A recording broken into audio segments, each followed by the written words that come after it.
Hi, I'm Hull History Nerd, and on this special episode we're going to take a look at the history of a railway that dared to try and climb a mountain and how it very nearly got derailed on its opening day.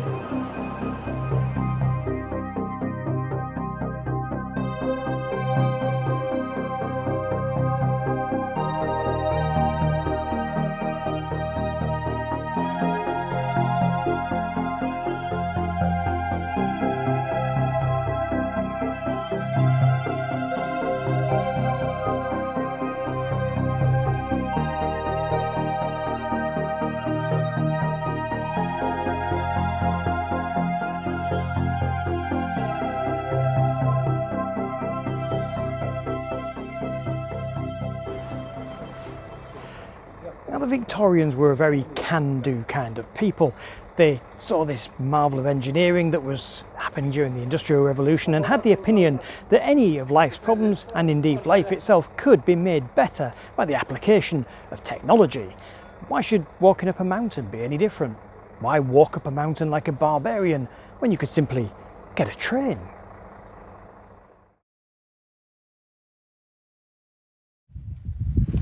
Croeso i'r Wyddfa. Some of us, of course, choose to walk to the summit, which you can just see there. And it is a beautiful day. Look at that view.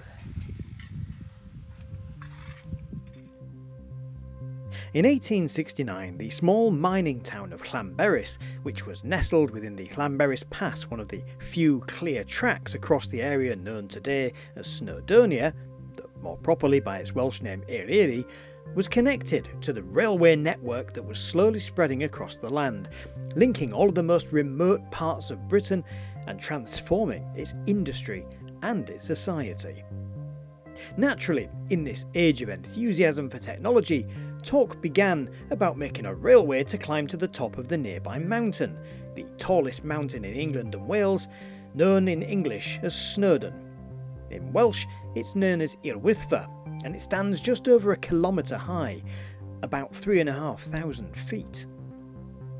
But despite a bill being prepared to go before Parliament to build such a wild railway in the 1870s, pressure from a local landowner, a Mr. Ashton Smith, convinced it would ruin the countryside, bogged it down for years.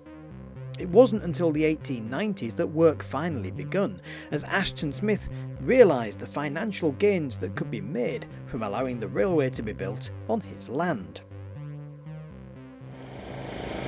Interestingly, the Snowdon Mountain Railway is one of the few railways in Britain that pulls passengers and didn't need an Act of Parliament in order to actually build it, because it was all on private land that was already owned by somebody who was on the board, and as a result there were no compulsory purchase orders needed, which is usually why you need an Act of Parliament.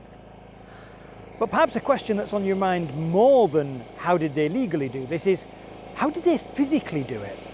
I mean, a railway up a mountain, steel wheels with no grip on steel rails with no grip, usually is not a good mixture when it comes to gradients, as you'll probably be aware from normal railways, which can barely struggle up a shallow hill. So how does this one do it?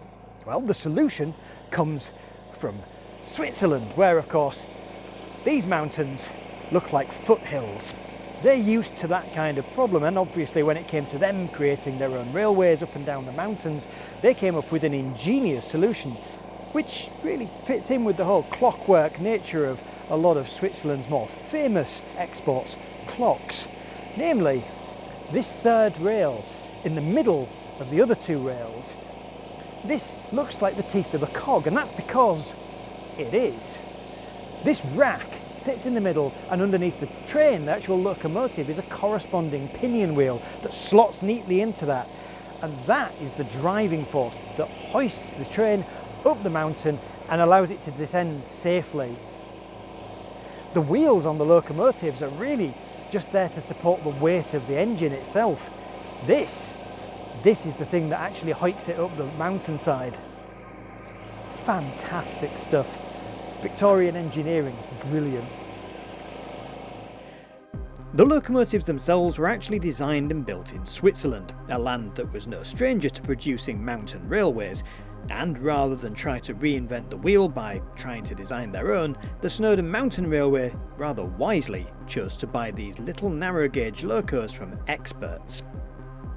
The first batch of locomotives bore the names Lardus, which was an acronym for Laura Alice Duff Ashton Smith, the wife of Mr. Ashton Smith who owned the land, Enid, which was named after their daughter, Withfer and Snowdon, named after the mountain itself, and Mulseabod, named after a nearby significant mountain in the same range. These locos have a number of small details that show, if you look closely, that they're designed for use on a steep incline.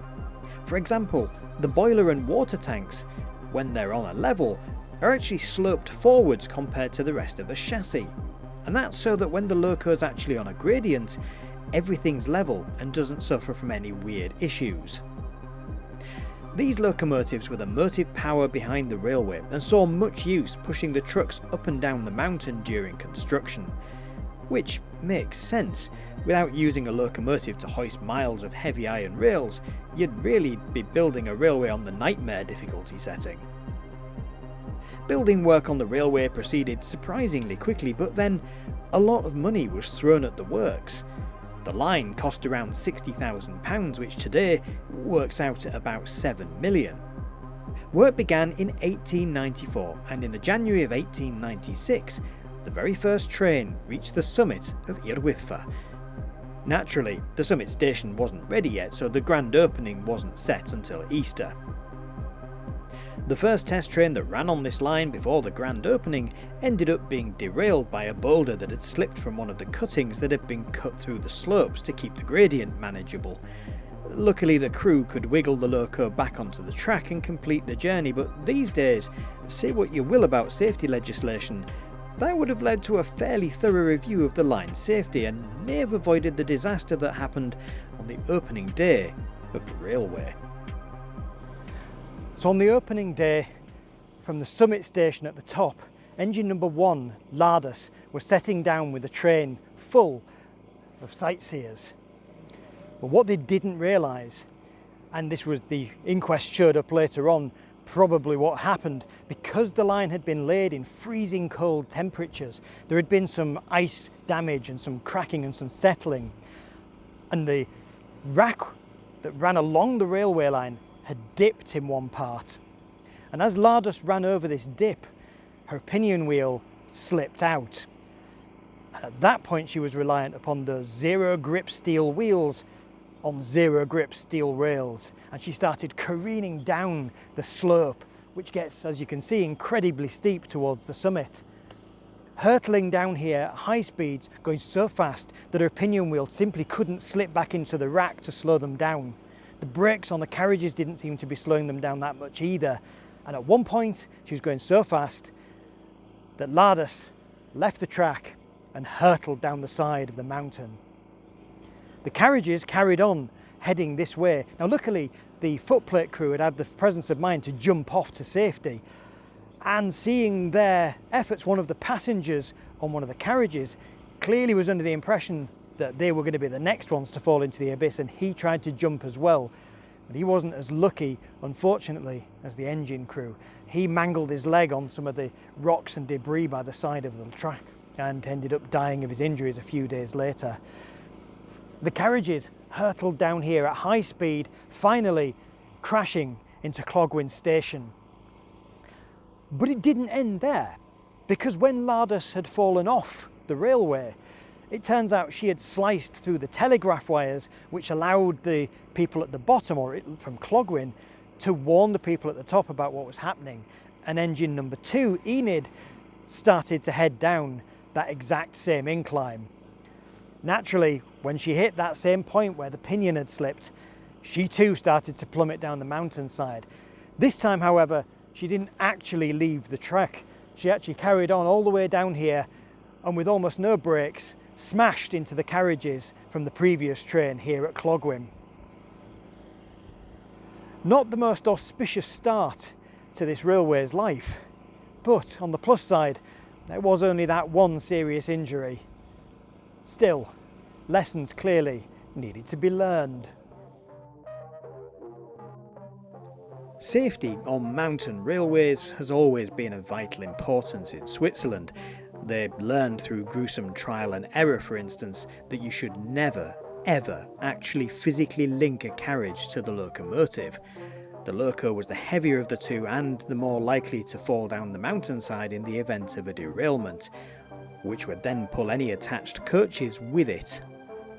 As a result, the Snowdon railway locos took heed of the Swiss responses to this by having the locos simply push the unconnected coaches up the mountain and effectively act as a speed brake for the coaches going downhill. In the wake of the inquiry into the accident, more safety measures were introduced, including a gripper rail system, and limiting the weight of coaches to avoid causing the sort of brake failure that occurred on the opening day. There were no trains to the summit until the next year, 1897, but ever since then, the railway has managed to run trains up to the summit of Irwithfa every year. The original pool of locomotives, sadly number 1 Lardus was recovered but in no state to be repaired after her tumble, was expanded in 1923 with another 3 Swiss engines: Sir Harmud, later renamed Padarn, Aylwin, renamed Ralph, and Iriri. By the 1980s, however, the fleet was in a sorry state, with at least 2 locomotives, Ralph and Iriri, on the verge of being dismantled and cannibalised for spares. And in 1986, diesel power entered service on the mountain railway with number 9, Ninian, and number 10, Yeti. Yeti being named by children at a local school. Another pair of diesels entered regular service in the 1990s. Subsequent attempts to expand the fleet anymore have all ended poorly. A trio of diesel railcars that joined the railway in 1995 were withdrawn and scrapped by the early 2000s due to problems with their regulators, and in the 21st century a pair of up-to-date diesel battery hybrid locos were trialled alongside those 130-year-old steam engines, but they were returned to the manufacturer last year, presumably down to some issues that made them unsuitable. Now, Irwithfa is a scary beast. It is, after all, a big mountain. And like all mountains, the weather here can run the gamut from icy, cold, freezing gale force winds with sleet and snow, or it can be sunny. And this can all be within a couple of days. So not always do these trains manage to make it all the way to the summit. And it takes quite a lot of guts and engineering to make it all the way to the top at the best of times. So it's perhaps not a surprise that not every locomotive that's trialled here makes the grade. But sometimes, when you get a nice day like this, it makes it all worthwhile and you realise the Victorians had the right idea. Maybe engineering can indeed make your life better. Although, just bear in mind that most of the time if you come here, there's a very good chance you will just see the inside of a cloud, which you'll be unsurprised to know is just like being inside fog. Cold, freezing, wet fog. But if you're lucky, you get a day like this, the views from the top are incredible. You can see all the way out to the Irish Sea and beyond. It makes you realise the Victorians definitely had it right. Much better than walking.